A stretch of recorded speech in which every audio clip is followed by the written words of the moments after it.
Ve vesmíru existují 4 základní síly, které říkají všemu ve vesmíru, jak se chovat.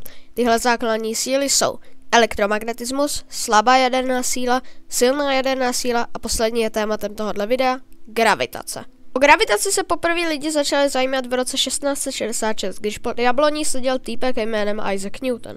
Pravděpodobně znáš příběh, jak mu jabko spadlo na hlavu a on se začal ptát, proč nespadlo jabko na stranu nebo třeba dokonce nahoru. Tenhle příběh však není úplně pravdivý. Jabko pravděpodobně nespadlo přímo na jeho hlavu, spíš spadlo někde vedle něj a on se začal ptát tyhle otázky. Newtonovy zákony, které byly vytvořeny o několik let později, však měly některé nedostatky. Například Newtonovy zákony nedokázaly vysvětlit věci jako oběžnou dráhu Merkuru, což vedlo lidi k domněnce, že existuje planeta pojmenovaná Vulkan, která je blíž ke Slunci než Merkur a ovlivňuje jeho oběžnou dráhu.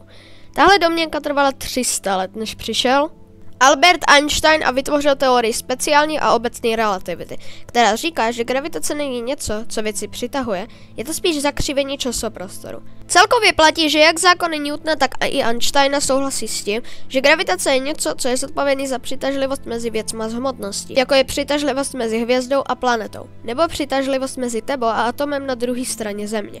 Tahle přitažlivost má neomezený dosah, ale z vzdáleností slábne.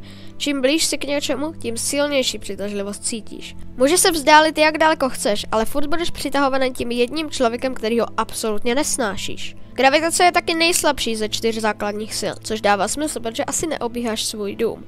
Gravitace je tak slabá, že dokážeš vzít malý magnet a přitáhnout kus železa úplně v pohodě. A to jenom proto, že elektromagnetická síla je mnohem silnější než gravitace.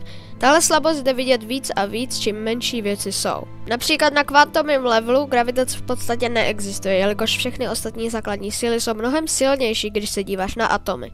Hustota ale taky hraje roli v gravitaci věcí. Čím je taky něco hustší, tím je gravitace silnější. Představ si holuba. Kdybys přišel k holubovi, necítil bys jeho gravitaci. Ale pokud bys holuba stlačil do velikosti 1 mikrometru, bakterie, která by se přiblížila k holubovi, by cítila gravitaci podobnou Zemi. To je proto, že když jsi na Zemi, to, co cítíš, není gravitace Země jako takový, ale gravitace všech atomů Země.